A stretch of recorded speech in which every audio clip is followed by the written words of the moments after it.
Sebelumnya kita berdoa dulu. Tuhan Yesus, terima kasih atas pengorbananmu dan terima kasih atas kebangkitanmu. Oleh karena kebangkitanmu kami juga akan dibangkitkan pada hari penghakiman. Dan Tuhan Yesus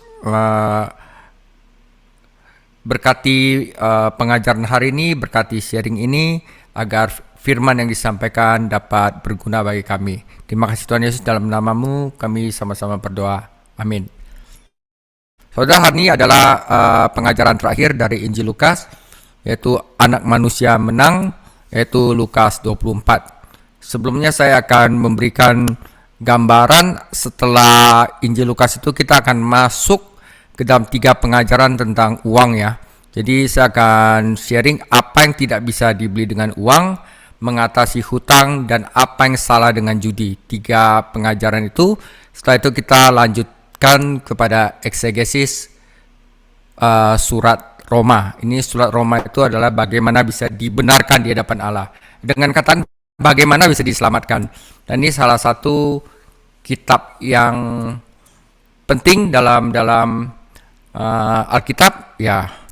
Oke, 13 sesi saya sudah buat untuk kitab Roma. Tetapi kita selesaikan dulu Injil Lukas. Langsung aja. Saudara, pada hakikatnya kekristenan itu adalah agama kebangkitan, kata Dr. John Stott.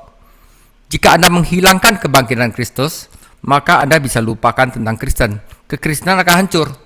Kebangkitan Yesus Kristus menegaskan kepada kita bahwa Ia memang anak Allah, seperti yang Ia nyatakan. Hal itu juga membuktikan bahwa pengorbanannya untuk dosa telah diterima dan bahwa pekerjaan keselamatannya telah selesai. Itu semua ada di kitab Roma ya, bahwa mereka yang percaya kepadanya dapat berjalan di dalam kehidupan yang baru. Kebangkitan Yesus itu mengubah hati orang menjadi yang baru ya. Karena apa? Karena Ia hidup. Karena Ia hidup, Ia ada di samping kita, mentransformasikan karakternya kepada kita dan memberikan kuasanya kepada mereka. Kebangkitan Tuhan Yesus juga menyatakan kepada kita bahwa Ia adalah hakim yang akan datang suatu hari nanti dan menghakimi dunia. Oleh karena itu saudara, di luar itu tidak mengherankan jika setan itu sering menyerang kebenaran kebangkitan. Kebohongan pertama yang disebarkan bahwa para murid datang dan mencuri tubuh Yesus. Tetapi sulit untuk membayangkan bagaimana mereka dapat melakukan hal itu. Dan buat apa mereka melakukan hal itu? Apakah dia orang curi tubuh Yesus, mereka bisa dapat duit dan jadi tiba-tiba jadi kaya? Tidak, yang mereka dapatkan itu penganiayaan, penjara, dan kesesakan. Dan kedua itu makam itu dijaga dengan ketat dan hampir mustahil bagi mereka untuk mencurinya. Para rasul ketakutan untuk mengalahkan para prajurit, membuka makam dan mengamankan jenazah. Jadi hampir tidak benar ya bahwa ada kebohongan yang menyebarkan bahwa murid datang dan mencuri tubuh.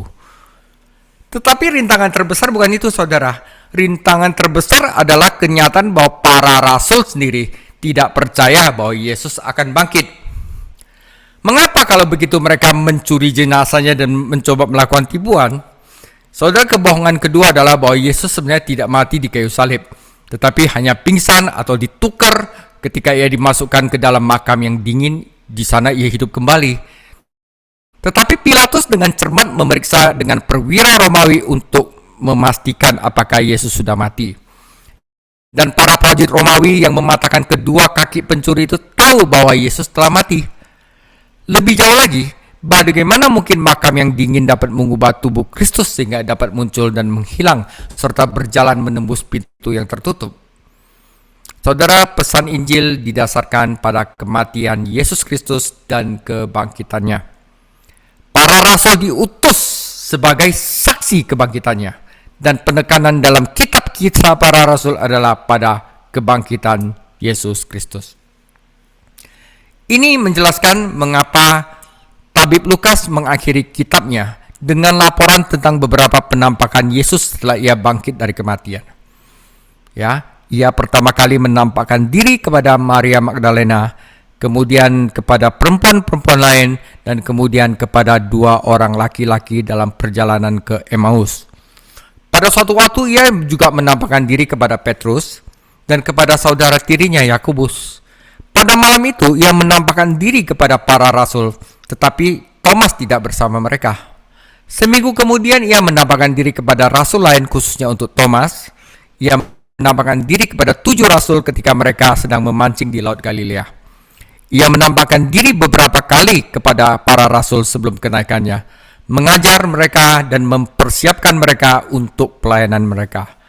Saudara, ketika orang-orang percaya mengetahui bahwa Yesus hidup, Yesus bangkit, hal itu membuat perbedaan yang luar biasa dalam hidup mereka. Apa perbedaannya?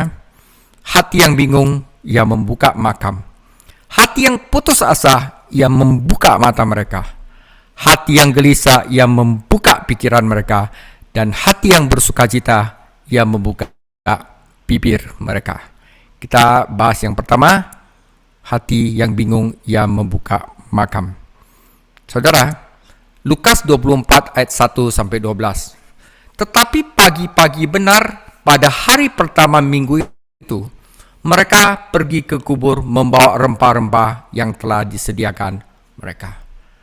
Mereka tidak percaya Yesus bangkit. Harusnya kalau misalnya mereka percaya Yesus bangkit, firman Tuhan berkata demikian. Tetapi pagi-pagi benar hari pertama minggu itu, mereka pergi ke kubur untuk menyaksikan kebangkitan Yesus. Ya kan? Nah, saudara, mereka juga bingung, mereka bawa rempah-rempah, tapi kan ada perwira Romawi yang menyegel kuburnya, bagaimana mereka bisa masuk. Nah, tetapi pada saat itu, mereka mendapati batu sudah terguling dari kubur. Dan setelah masuk, mereka tidak menemukan mayat Yesus. Sementara mereka berdiri temanggu-manggu karena hal itu, tiba-tiba ada 2 orang berdiri dekat mereka memakai pakaian yang berkilau-kilauan. Mereka sangat ketakutan, menundukkan kepala, tetapi kedua orang itu berkata kepada mereka, ini kata-kata yang bagus saudara, mengapa kamu mencari dia yang hidup di antara orang mati? Ia tidak ada di sini, ia telah bangkit. Ingatlah apa yang dikatakannya kepada kamu ketika ia masih di Galilea, yaitu bahwa anak manusia harus diserahkan ke tangan orang-orang berdosa dan disalibkan dan akan bangkit pada hari ketiga. Maka teringatlah mereka akan perkataan Yesus itu. Dan setelah mereka kembali dari kubur, mereka menceritakan semuanya itu kepada ke-11 murid dan kepada saudara yang lain. Perempuan-perempuan itu adalah Maria dari Magdala dan Yohana dan Maria ibu Yakobus. Dan perempuan-perempuan lain juga yang bersama-sama dengan mereka memberitahukannya kepada rasul-rasul. Tetapi bagi mereka perkataan-perkataan itu seakan-akan omong kosong dan mereka tidak percaya kepada perempuan-perempuan itu. Sungguh pun demikian, Petrus bangun lalu cepat-cepat pergi ke kubur itu. Ketika ia menjenguk ke dalam, ia hanya melihat kain kapan saja. Lalu ia pergi dan ia bertanya dalam hatinya apa yang kiranya terjadi. Saudara, kita tidak tahu jam berapa Yesus bangkit dari kematian pada hari pertama minggu itu. Tetapi pastilah sangat pagi. Gempa bumi dan malaikat membuka kubur. Bukan untuk mengeluarkan Yesus, tetapi untuk membiarkan para saksi masuk. Ya, datang dan lihatlah, pergi dan beritakanlah adalah amanat Paskah bagi gereja. Maria Magdalena telah dibantu secara khusus oleh Yesus dan mengabdikan diri kepadanya. Ia telah berlama-lama di dekat salib dan kemudian ia adalah orang pertama yang berada di kubur. Bersamanya ada Maria, ibu Yakobus, Yohana dan wanita-wanita saleh lainnya yang berharap dapat menyelesaikan persiapan jenazah Tuhan Yesus untuk dimakamkan. Itu adalah pekerjaan yang menyedihkan namun penuh kasih yang berubah menjadi sukacita ketika mereka menemukan bahwa sebenarnya Yesus hidup. Siapa yang menggulingkan batu itu adalah kekhawatiran utama mereka. Tentara Romawi tidak akan membuka segel Romawi, terutama untuk sekelompok wanita Yahudi yang sedang berduka cita. Tetapi Allah telah memecahkan masalah itu bagi mereka. Kuburan itu terbuka dan bahkan tidak ada jenazah yang perlu dipersiapkan. Pada saat itu, 2 malaikat muncul di tempat kejadian. Saudara, Matius 28 ayat 2 dan Markus 16 ayat 5 hanya menyebutkan salah satu dari keduanya, yaitu malaikat yang menyampaikan pesan kepada para perempuan. Ada teguran lembut dalam pesannya saat ia mengingatkan mereka akan ingatan buruk mereka. Lebih dari sekali, Yesus telah memberitahu pengikutnya bahwa ia akan menderita, mati, dan bangkit dari kematian. Ya, di sini ada referensinya, Matius 16, Matius 17, Matius 20, Lukas 9, Lukas 18. Betapa menyedihkannya ketika umat Tuhan melupakan firman Tuhan dan menjalani hidup yang penuh kekalahan. Saudara, hari ini Roh Allah membantu kita untuk mengingat firman-Nya. Yesus hidup. Taat pada tugas mereka, para pembon berlari untuk memberitakan kabar baik kepada para murid. Tetapi para pria, yaitu rasul-rasul, tidak mempercayai mereka. Nah, nanti menurut Markus 16 ayat 14, Yesus menegur mereka karena ketidakpercayaan mereka. Maria Magdalena meminta Petrus dan Yohanes untuk memeriksa kuburan itu. Dan mereka pun melihat bukti bahwa Yesus tidak ada di sana. Namun, semua bukti hanya menunjukkan bahwa tubuhnya telah hilang dan tampaknya tidak ada kekerasan. Saat Maria berlama-lama di dekat kubur sambil menangis, Yesus sendiri menampakkan diri kepadanya. Melihat kuburan yang kosong dan kain kafan yang kosong adalah satu hal, tetapi bertemu dengan Yesus Kristus yang telah bangkit adalah hal yang sangat berbeda. Kita saat ini tidak dapat melihat bukti di dalam kuburan, tetapi kita memiliki kesaksian dari para saksi yang terdapat di dalam firman Allah yang diilhami. Dan kita dapat menghidupi iman kita kepada Yesus Kristus dan mengetahui secara pribadi bahwa Dia hidup di dalam kita. Ingatlah bahwa perempuan-perempuan ini tidak berharap untuk melihat Yesus hidup. Mereka telah melupakan janji-janji kebangkitannya dan pergi ke kuburan hanya untuk menyelesaikan pengurapan tubuhnya. Mengatakan bahwa mereka mengalami halusinasi dan hanya mengira mereka melihat Yesus sama saja dengan mengabaikan bukti yang ada. Dan apakah mungkin begitu banyak orang mengalami halusinasi tentang hal yang sama pada waktu yang bersamaan? Tidak mungkin, saudara.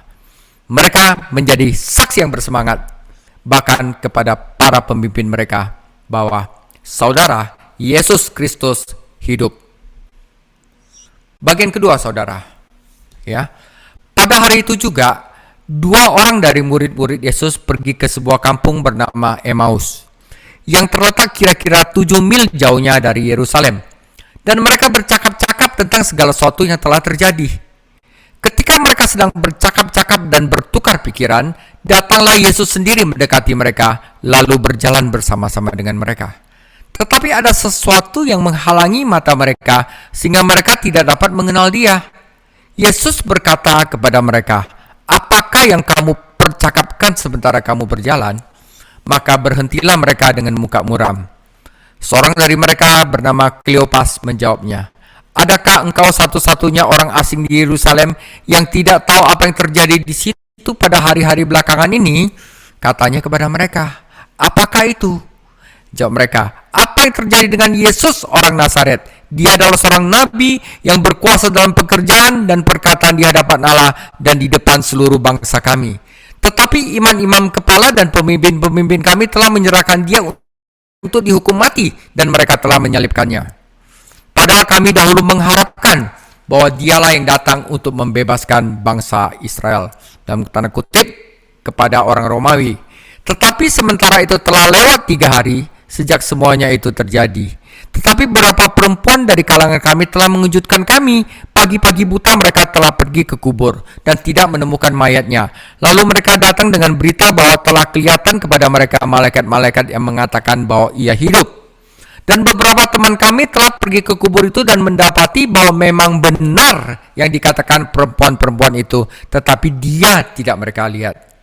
Lalu Ia berkata kepada mereka, Yesus ya, "Hai kamu orang bodoh, betapa lambannya hatimu, sehingga kamu tidak percaya segala sesuatu yang telah dikatakan para nabi. Bukankah Mesias harus menderita semuanya itu untuk masuk ke dalam kemuliaannya?" Lalu Ia menjelaskan kepada mereka apa yang tertulis tentang Dia dalam seluruh kitab suci, saudara, dari Kejadian sampai akhir dari Perjanjian Lama itu semua menunjuk kepada Yesus, mulai dari kitab-kitab Musa dan segala kitab nabi-nabi. Mereka mendekati kampung mereka tuju, lalu Ia berbuat seolah-olah hendak meneruskan perjalanannya. Tetapi mereka sangat mendesaknya, katakan, "Tinggallah bersama-sama dengan kami, sebab hari telah menjelang malam dan matahari hampir terbenam." Lalu masuklah Ia untuk tinggal bersama-sama dengan mereka. Waktu ia duduk makan dengan mereka, ia mengambil roti, mengucap berkat, lalu memecah-mecahkannya dan memberikan kepada mereka. Ketika itu, terbukalah mata mereka dan mereka pun mengenal dia. Tapi ia lenyap dari tengah-tengah mereka.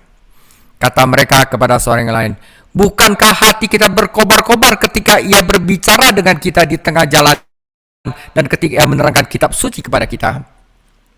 Lalu bangunlah mereka dan terus kembali ke Yerusalem. Di situ mereka mendapati ke-11 murid. Mereka sedang berkumpul bersama-sama dengan teman-teman mereka. Kata mereka itu, sesungguhnya Tuhan telah bangkit dan telah menambahkan diri kepada Simon. Lalu kedua orang itu pun menceritakan apa yang terjadi di tengah jalan dan bagaimana mereka mengenal dia waktu ia memecahkan roti.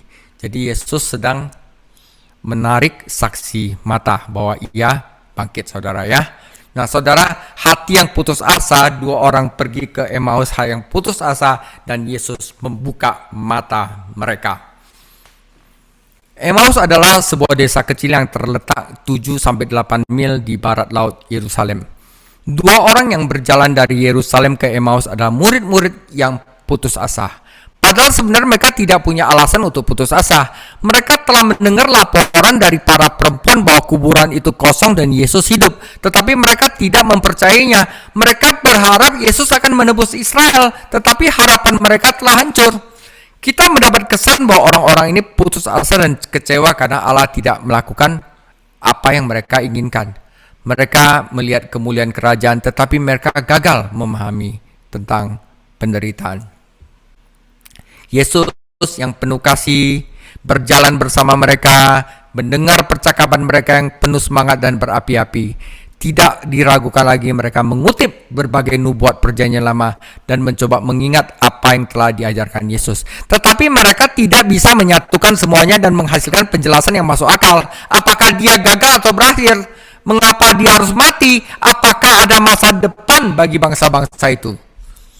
Saudara, ada sedikit humor dalam Lukas 24:19 ketika Yesus pura-pura tanya, hal-hal apa?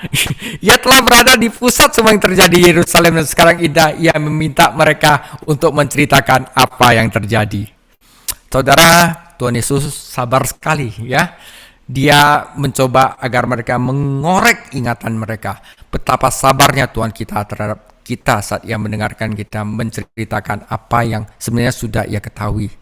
Tetapi ketika kita datang dengan berani, dengan kebebasan berbicara ke tahtanya dan mencurahkan isi hati kita kepadanya, ia akan menolong kita. Semakin lama Kleopas berbicara, semakin ia menuduh dirinya sendiri dan temannya atas ketidakpercayaan mereka. Bukti apa lagi yang mereka inginkan? Saksi-saksi termasuk para rasul telah melihat kuburan itu kosong. Malaikat-malaikat telah mengumumkan bahwa Yesus hidup. Saksi-saksi telah melihat dia hidup dan mendengar dia berbicara. Buktinya ada di sana. Saudara, iman harusnya datang dari pendengaran dan pendengaran dari firman Allah. Ini menjelaskan mengapa Yesus membuka firman kepada kedua orang ini ketika mereka bertiga berjalan ke Emmaus. Bagaimana iman datang? Dibukakannya firman Tuhan, saudara ya. Masalah sebenarnya bukanlah di kepala mereka, tetapi ada di hati mereka. Mereka bisa saja membahas masalah itu berhari-hari dan tidak pernah sampai pada jawaban yang memuaskan. Yang mereka butuhkan adalah pemahaman baru tentang firman Allah. Dan Yesus memberikan pemahaman itu kepada mereka. Yang membuka kitab suci, kemudian membuka mata mereka. Dan barusan mereka menyadari bahwa Yesus tidak hanya hidup, tetapi ada di sana bersama mereka. Saudara, apa masalah mendasar mereka juga menjadi masalah mendasar kita hari ini. Mereka tidak percaya semua yang ditulis oleh para nabi tentang Mesias.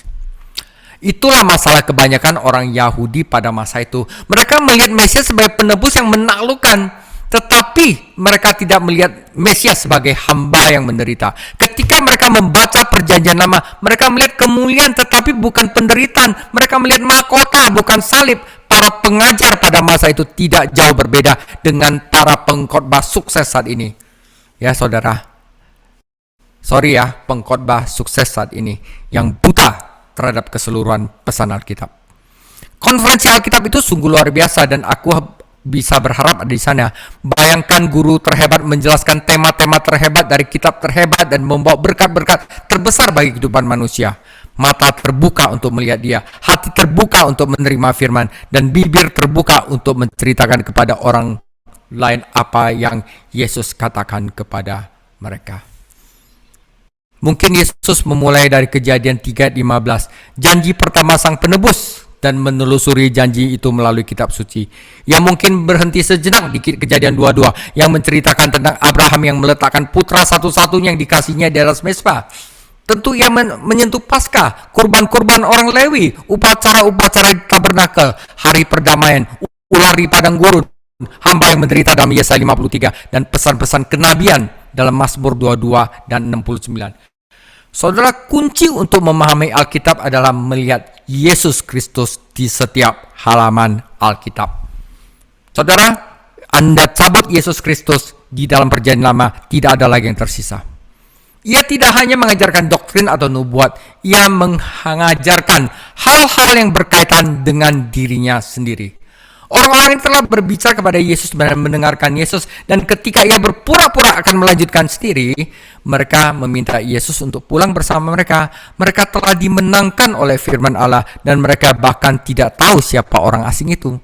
Yang mereka ketahui adalah hati mereka berkobar di dalam diri mereka, dan mereka ingin berkat firman Tuhan itu bertahan lama. Saudara, semakin banyak kita menerima firman Tuhan, semakin kita ingin bersekutu dengan Allah firman itu. Penulis himne mengungkapkan dengan sempurna, di luar halaman suci, aku mencari Engkau Tuhan. Saudara, memahami pengetahuan Alkitab dapat menyebabkan kesombongan, tetapi menerima kebenaran Alkitab dan berjalan bersama Juru Selamat akan menghasilkan hati yang berkorban. Spirit kita tidak akan padam, kita akan terus-menerus bersemangat tentang Tuhan. Yesus membuka kitab suci bagi mereka, dan kemudian ia membuka mata mereka sehingga mereka mengenalinya. Sekarang mereka tahu sendiri bahwa Yesus hidup.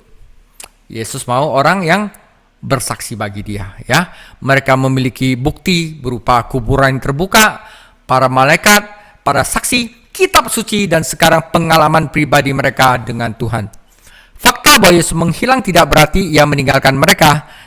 Karena ia bersama mereka, meskipun mereka tidak dapat melihatnya, mereka akan melihatnya lagi.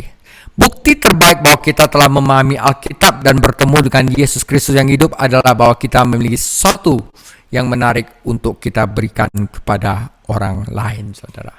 Kedua orang itu segera meninggalkan Emmaus dan kembali ke Yerusalem untuk memberitahu orang-orang percaya bahwa mereka telah bertemu dengan Yesus. Tetapi ketika mereka tiba, para rasul dan yang lainnya memberitahu mereka bahwa Yesus hidup dan telah menambahkan diri kepada Petrus. Betapa besar perbedaannya jika setiap orang yang berkumpul datang untuk menceritakan tentang pertemuan mereka dengan Yesus Kristus yang hidup. Saudara, jika ibadah kita mati, mungkin karena kita tidak benar-benar berjalan bersamanya dan mendengarkan Juru Selamat yang hidup. Pemecahan roti merujuk pada sebuah jamuan makan dan bukan pada perjamuan kudus, saudara, ya. Sejauh yang kita ketahui, para rasul adalah satu-satunya orang yang telah diajarin Yesus tentang perjamuan Tuhan, dan tidak mungkin Tuhan kita akan merayakannya pada saat itu. Yesus menyatakan dirinya kepada mereka selama jamuan makan biasa, dan seringkali begitulah cara dia bekerja. Kita harus belajar untuk melihat dia dalam hal sehari-hari dalam hidup. Namun karena kita merayakan perjamuan kudus dari waktu ke waktu, kita ingin Yesus menyatakan diri kepada kita dengan cara yang baru, dan kita tidak boleh puas dengan hal yang kurang dari itu. Saudara, yang ketiga, Lukas 24 ayat 36 sampai 46. Dan sementara mereka bercakap-cakap tentang hal itu, Yesus tiba-tiba berdiri di tengah-tengah mereka dan berkata kepada mereka, "Damai sejahtera bagi kamu." Mereka terkejut dan takut dan menyangka mereka melihat hantu. Akan tetapi ia berkata kepada mereka, "Mengapa kamu terkejut dan apa sebabnya timbul keraguan-raguan di dalam hati kamu? Lihatlah tanganku dan kakiku, aku sendirilah ini. Rabalah aku dan lihatlah, karena hantu tidak ada daging dan tulangnya, seperti yang kamu lihat ada padaku." Sambil berkata demikian, ia memperlihatkan tangan dan kakinya kepada mereka. Dan ketika mereka belum percaya karena girangnya dan masih heran, berkatalah ia kepada mereka, adakah padamu makanan di sini? Lalu mereka memberikan kepadanya sepotong ikan goreng. Ia mengambilnya dan memakannya di depan mata mereka. Ia berkata kepada mereka, inilah perkataanku yang telah kukatakan kepadamu ketika aku masih bersama-sama dengan kamu, bahwa harus digenapi semua yang ada tertulis tentang aku di dalam kitab Taurat Musa dan kitab-kitab para nabi dan kitab Mazmur. Itu berarti apa? Seluruh perjanjian lama. Lalu ia membuka pikiran mereka. Tadi mereka membuka mata mereka, dia membuka pikiran mereka, sehingga mereka mengerti kitab suci. Katanya kepada mereka, ada tertulis demikian, Mesias harus menderita dan bangkit dari antara orang mati pada hari yang ketiga. Saudara, hati yang gelisah, ia membuka pikiran mereka. Begitu banyak hal menarik terjadi hari itu, dan begitu banyak hal yang tidak dapat dijelaskan, sehingga 10 rasul ditambah orang-orang percaya lainnya berkumpul pada malam itu dan berbagi kesaksian mereka satu sama lain. Sementara Kleopas dan temannya menceritakan kisah mereka, Yesus sendiri muncul di ruangan itu dan pintu-pintu itu tertutup. Saudara, Yesus bangkit dengan tubuh fisik. Kita juga akan bangkit dengan tubuh fisik. Yesus bisa lewatin pintu, ya gitu ya. Nah, itu prototipe kita, saudara. Nanti kita juga akan dibangkitkan dengan cara seperti itu. Anda mungkin mengharapkan orang-orang percaya itu menghela napas lega dan menyanyikan himne pujian. Tetapi sebaliknya mereka menjadi ketakutan, cemas, dan gelisah, saudara. Mereka mengira hantu telah muncul. Semuanya terjadi begitu tiba-tiba sehingga mereka sama sekali tidak siap. Meskipun beberapa dari mereka telah melihat Kristus yang telah bangkit. Markus 16 ayat 14 menunjukkan bahwa kondisi hati mereka ada hubungannya dengan ekspresi ketakutan mereka. Yesus berusaha menenangkan mereka. Hal pertama yang dia lakukan adalah memberi mereka berkatnya, damai sejahtera bagi kamu. Dia bahkan mengulangi berkat itu. Allah damai sejahtera telah membangkitkan Yesus dari antara orang mati dan tidak ada yang perlu mereka takuti. Karena pengorbanannya di kayu salib, pria dan wanita sekarang dapat berdamai dengan Allah dan menikmati damai sejahtera Allah. Hal berikut yang dia lakukan adalah menenangkan mereka, menunjukkan kepada mereka tangan dan kakinya yang masih terluka, dan meyakinkan mereka bahwa dia bukan hantu, inilah aku. Para penulis lagu kadang-kadang menyebutkan bekas lukanya, tetapi catatan itu tidak menyebutkan apa-apa tentang bekas luka. Bekas Kalvari ada di tubuhnya yang dimuliakan dan masih ada di sana. Telah dikatakan dengan tepat bahwa satu-satunya karya manusia sekarang di surga adalah bekas luka Tuhan Yesus yang dimuliakan. Yesus bahkan memakan madu dan ikan untuk membuktikan kepada para pengikutnya yang ragu bahwa ia benar-benar hidup dan nyata. Dan ia bahkan mengundang mereka untuk merasakan tubuhnya. Dengan pengetahuan kita yang terbatas, kita tidak dapat menjelaskan bagaimana tubuh manusia berupa daging dan tulang yang padat, tapi masih bisa lewatin pintu yang tertutup, serta muncul, bisa hilang, bahkan bisa terbang, saudara. Bagaimana tubuh itu dapat dimuliakan dan masih membawa bekas salib? Kita tahu bahwa suatu hari kita akan jadi seperti itu, saudara. Anda mungkin bisa menghilang, Anda mungkin bisa tembus tembok, karena itulah yang terjadi pada tubuh kemuliaan. Ya, suatu hari nanti kita menjadi seperti dia dan berbagi kemuliaannya. Lukas 24 ayat 41 menggambarkan perasaan yang membingungkan. Mereka masih belum percaya karena sukacita. Perasaan, saudara ya, gelisah.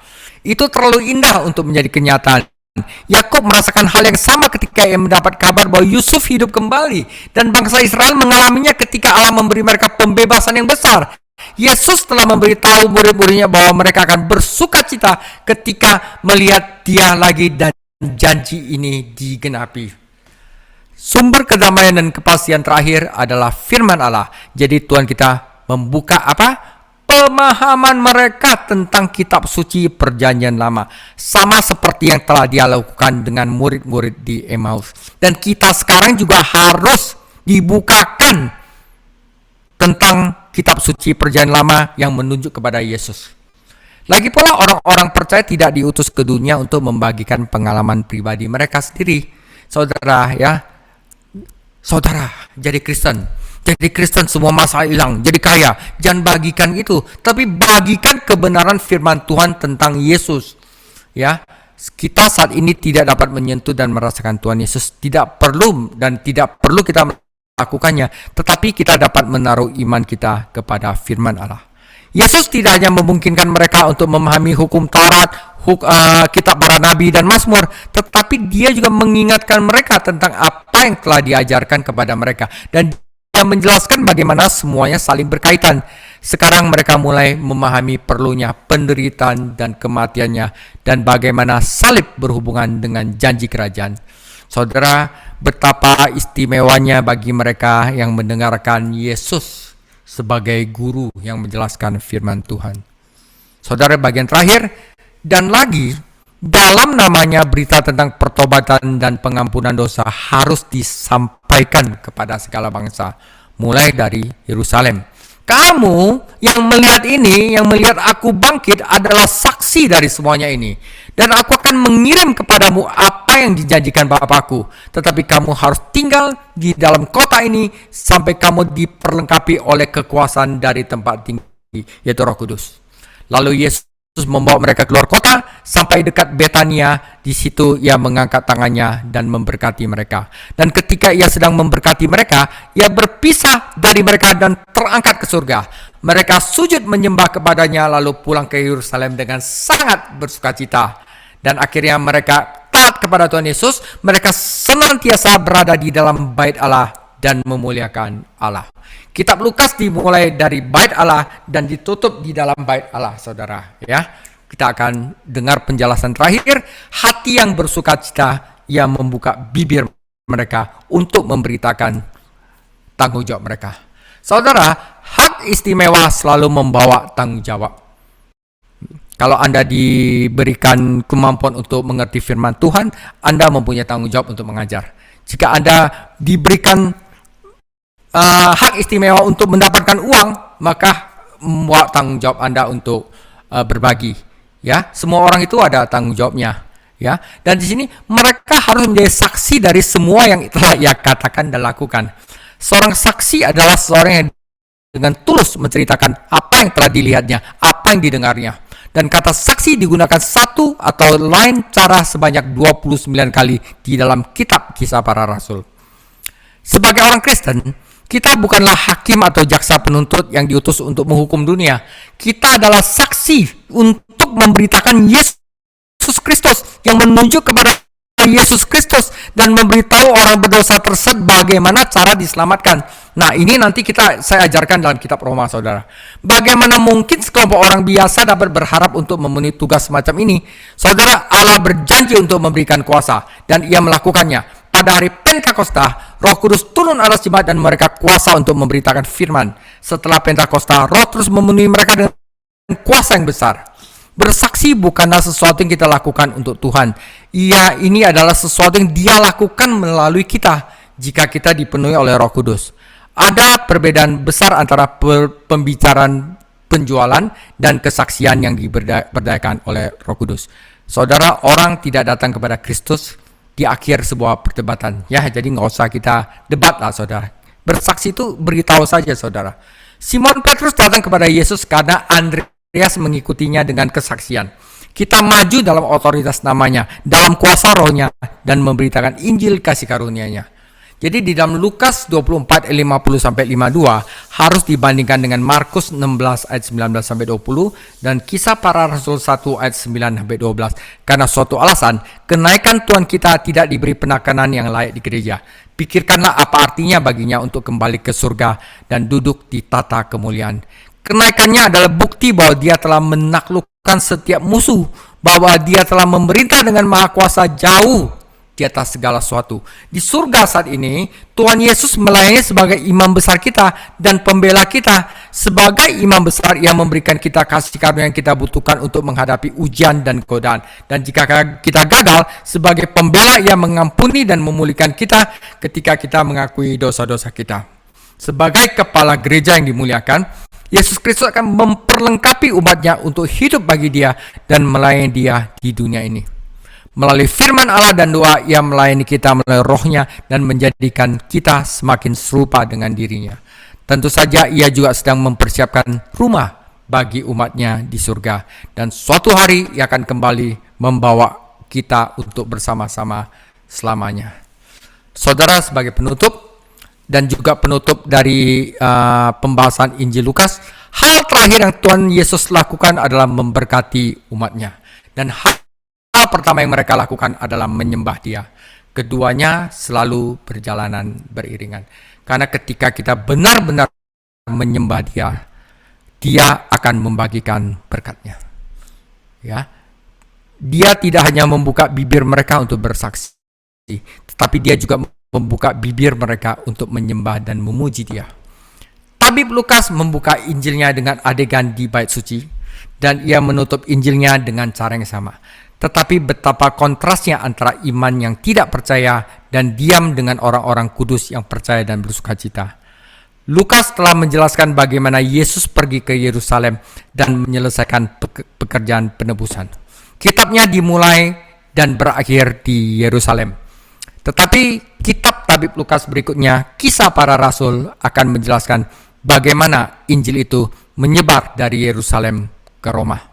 Ya, nanti kita akan bahas surat Paulus kepada jemaat di Roma.